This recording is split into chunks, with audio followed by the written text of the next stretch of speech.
Hi విద్యార్థులారా, గుర్తుపెట్టుకోండి. ఇప్పుడు వరకు మీరు చదివినది, మీ క్లాసెస్ కానీ, మీ ఫ్రెండ్స్ కానీ ఇదంతా చాలా చిన్న ప్రపంచం. అసలైన ప్రపంచం 10వ తరగతి పాస్ అయ్యి కాలేజీ లైఫ్‌లోకి వెళ్ళాక, ఆ తర్వాతే అసలైన జీవితం, అసలైన ప్రపంచం అంతా, అసలైన సంతోషం, ఎంజాయ్‌మెంట్ అన్నీ కూడా అక్కడే ఉంటాయి. అక్కడికి వెళ్ళాలి అంటే ముందు ఈ అగ్ని పరీక్షని అలవోకగా దాటాలి. అలవోకగా దాటడానికి ఒక చిన్న ప్రయత్నం. ఈ 45 రోజులు కష్టపడి ఇష్టంతో చదవండి. ఎట్టి పరిస్థితుల్లో కూడా ఎగ్జామ్స్‌లో ఎవరో చూపిస్తారనో, టీచర్స్ ఎవరో హెల్ప్ చేస్తారనో అస్సలు ఎక్స్‌పెక్ట్ చేయొద్దు. ఇంతవరకు మేమేం సరిగ్గా చదవలేదు. ఈ 45 రోజుల్లో ఏం సాధించగలం? మనకేం వస్తాయిలే అని మాత్రం అనుకోవద్దు. ఈ 45 రోజుల్లో మీ ఉపాధ్యాయుల యొక్క సూచనలు ఖచ్చితంగా మిమ్మల్ని సక్సెస్ తీరానికి నడిపించగలవు. బట్ ఆ ఆశ, ఆ పట్టుదల, ఆ కోరిక మీకు ఉండాలి. విద్యార్థులారా, హ్యాండ్ రైటింగ్ మీద దృష్టి పెట్టండి. మార్కులు దిద్దేటప్పుడు ముందుగా మేము చూసేది మీ యొక్క హ్యాండ్ రైటింగ్. మీ దస్తూరికే పరీక్ష పేపర్ దిద్దే ఉపాధ్యాయుడు 50% మార్క్స్ వేయడానికి ప్రిపేర్ అయిపోతాడు. ఆ తర్వాత మీరు రాసే సమాధానంలో చిన్న చిన్న లోపాలు దొరికినా అవి కనిపించవు. ఖచ్చితంగా మీకు మంచి మార్కులే వస్తాయి. అయితే గుర్తుపెట్టుకోండి, దస్తూరి అంటే కాగితం చుట్టూ కూడా కలర్ఫుల్ గీతలు గీసి మోస్కెచ్ పెన్నులతోనే వాటితో రంగురంగులు గీతలు గీయడం కాదు. మనం రాసే పదాలు కానీ, వాక్యాలు కానీ వాటి మధ్య ఉండాల్సిన దూరం సరైన దూరంలో రాయండి. అక్షరాలు అందంగా వీలైనంత వరకు అందంగా రాయండి. ఎవరు కూడా నా హ్యాండ్ రైటింగ్ బాగోదు అనుకోవద్దు. ప్రతి పదాల మధ్య ఉండాల్సిన గ్యాప్, ఒక సెంటెన్స్ ఉండాల్సిన గ్యాప్, పారా టు పారా ఇవ్వాల్సిన గ్యాప్ కానీ ఇచ్చినట్లయితే వీలైనంత వరకు ప్రతి ఒక్కరి రైటింగ్ కూడా అందంగా కనిపిస్తుంది. సో ఖచ్చితంగా ఇప్పటి నుంచే మీరు స్లిప్ టెస్ట్ రాసినా సరే, ఏ పరీక్ష రాసినా, నోట్స్ రాసినా వీలైనంత అందంగా రాయడానికి ప్రయత్నించండి. అది మీకు అలవాటైపోతే పరీక్షలో మీరు ఈజీగా మీ రైటింగ్తోనే సగం మార్కులు కొట్టేసినట్టే. ప్రీ పబ్లిక్ అంటే ఒక రిహార్సల్ లాంటిది అనమాట పబ్లిక్కి. ఆ పబ్లిక్ని మనం ఫిబ్రవరి 18 నుంచి ప్రారంభం కానున్నాయి. విద్యార్థులు గుర్తుపెట్టుకోండి, ప్రీ పబ్లిక్ ఎగ్జామ్ని మీ ఫైనల్ ఎగ్జామ్గా ట్రీట్ చేయండి. ఎందుకంటే ఆల్రెడీ సిలబస్ అంతా అయిపోయింది, ఎన్నో స్లిప్ టెస్టులు రాస్తూ ఉన్నారు.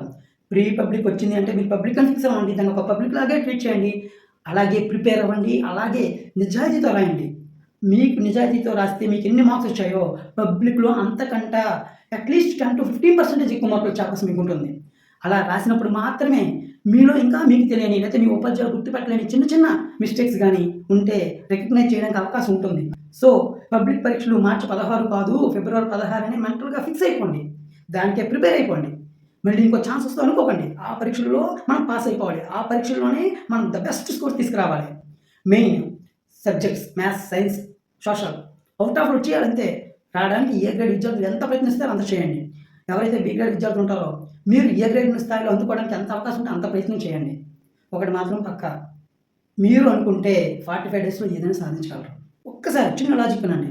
45 డేస్ మన పరీక్షల్లో మనకు పాస్ అవ్వడానికి కావాల్సిన మార్కులు 35 మార్క్స్.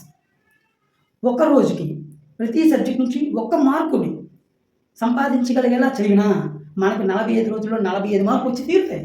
సో ఇక ఫెయిల్ అయిపోతామని ఎందుకు అనుకోవాలి. బీ కాన్ఫిడెంట్గా చదవండి. మనలో నమ్మకంగా చదివితే మనం ఏ విషయాన్ని మర్చిపోతాం అనే భయంతో చదివినప్పుడు మాత్రమే ఆ భయం మన మతిమరుపుకి కారణం అవుతుంది. సో భయాన్ని వదిలేయండి. మనకు ఈ రిపబ్లిక్ డే అయిపోయిన తర్వాత నుంచి జాతరలని, ఊరి పండుగలని ఏవో వస్తూ ఉంటాయి. పిల్లలు మీకే చెప్పేది, ఎట్టి పరిస్థితుల్లో వాటి కోసం ఎక్కువ టైం కేటాయించకండి. అలాగే పరీక్ష రాసేటప్పుడు ఖచ్చితంగా మీ హాల్ టికెట్ నెంబర్ కరెక్ట్గా మార్క్ చేస్తున్నారో లేదో చూడండి.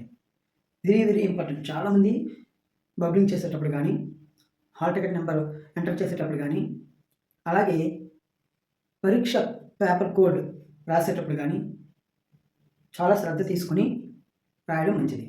పరీక్ష పేపర్ ఇవ్వగానే ఒక 5 నిమిషాలు పరీక్ష పేపర్ని క్షుణ్ణంగా చదవండి.